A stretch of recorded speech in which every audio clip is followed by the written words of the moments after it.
Good morning. Hi. Good morning, guys. I am still setting up my station to talk to you guys this morning. Let me close this blind so it's not so blinding. Let me turn on the lights. Okay, happy Friday, my loves. How are you? That's gonna have to be good enough. I'm still working out the kinks of this whole production side of things. Anyways, I just wanted to say hi and check in. I wanted to talk a little bit about settling into our new normal and using that as an opportunity to check in on what might be the larger spiritual assignment for each of us as we have had to be thrown into this wild and crazy time. Now, if you're anything like me, you don't need another person telling you how to best utilize your time and how to be so productive and how to heal everything and how to connect with your partner. Like, that's not what this live is about. I want you to know that my main stance, my main belief about this whole thing is to listen to your body and to go with the flow. And so, having days where if you're feeling energetic and productive, then yeah, go plant your garden, go on a run, hang with your kids, reach out to an old friend, whatever feels good. But if you're not feeling the energy to do those things, then don't. So this live is not about making you feel like you should do anything, but it's about me kind of sharing with you what I've been going through at this stage of the quarantine, at this stage of what we're dealing with. And, maybe me opening up about where I'm at with it might help someone, but no pressure. So it's been about 6 weeks now, 4 to 7, depending on what stage you're in and where you're watching from. And I think in the beginning of this whole process, we were really scared, but we were also like, this is new, this is different. What's the challenge to make my own food and keep my family safe? And there was this weird, it's not excitement. I've been thinking about this and talking about this for weeks. I can't think of the right word. So if you can think of the right word, put it in the comment. But there was this, I am faced with the challenge of getting through this coronavirus. And now that it's been, 4, 6, 7, 8 weeks, it's lost its new, shiny excitingness. It's really old and this is what it is. Or we're really leaning into acceptance and we're okay, I can handle this. But wherever you are, I do think that acceptance is such a beautiful tool, as hard as it might be to tap into and to lean towards and to utilize. It's this is what it is. We can't control, we can't change. All we can do is make the best of what it is. And that means some days are good and some days are hard. And some days we feel like we can handle it and some days we totally can't. And that's okay too. But in the settling of the new normal, which is doing everything via online, not going places, not eating out, not seeing friends in person, not going to concerts, restaurants, ball games, all of these, kids not going to school. Oh my God, how can I forget that one? I know every mom in the world is ready to just pull her out with that. But anyways, in settling into the new normal and leaning into acceptance, I like to imagine how can I plant my roots? How can I settle to a place where I can really exhale and dig in? And what does that look like for me? And it's different for each and every one of us. So that lends me to the question of what is the larger spiritual assignment? And what I mean by that is I believe that we go through hard things because they strengthen us, they bring us back to who we really are, they help us open our eyes and our minds and our hearts and our souls to see things that we're meant to see.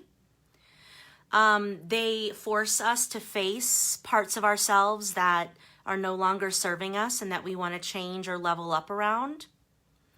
They make truths clear, like whether we're in a good marriage or not, whether we have this part of our mamahood that we want to work on improving, whether we're in a career that feels purposeful or meaningful, whether we're, engaging in a habit that no longer serves us, whatever it might be, dealing with codependency, dealing with a friend that's not healthy. I feel like challenging times tend to bring us to the light, meaning show us big, fat, ugly truths that oftentimes subconsciously we resist. We don't see. We're normally caught up in the busyness of our lives that we don't see these truth bombs. And so when I say, what is your spiritual assignment? What I mean is, what is presenting itself to you during this crazy ass time? What is revealing itself to you? What is becoming clear? And how can you absorb that and really observe it and really kind of sit with it and dream on it and play with it and go, okay, what am I supposed to do here? What is the assignment for me? Meaning, what is the experience of getting through this going to teach me or show me that I have needed for so long? Okay?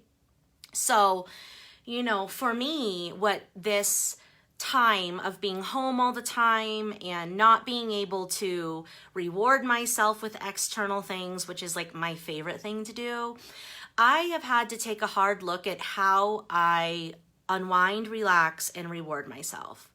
Because the way that I do that is I eat, drink, and I spend. And I can't really do those things anymore because, number one, the drinking was creating so much anxiety for me, so I had to stop drinking, which y'all know I love me some wine. So I can't go to restaurants and serve me. Everybody serve me at restaurants. I love restaurants. And I can't just spend whatever I want because it's just not responsible. And what that's done is made me sit with my realest of real feelings. And instead of being able to go to those things to numb out, to resist, to avoid, to distract, I'm stuck dealing with it.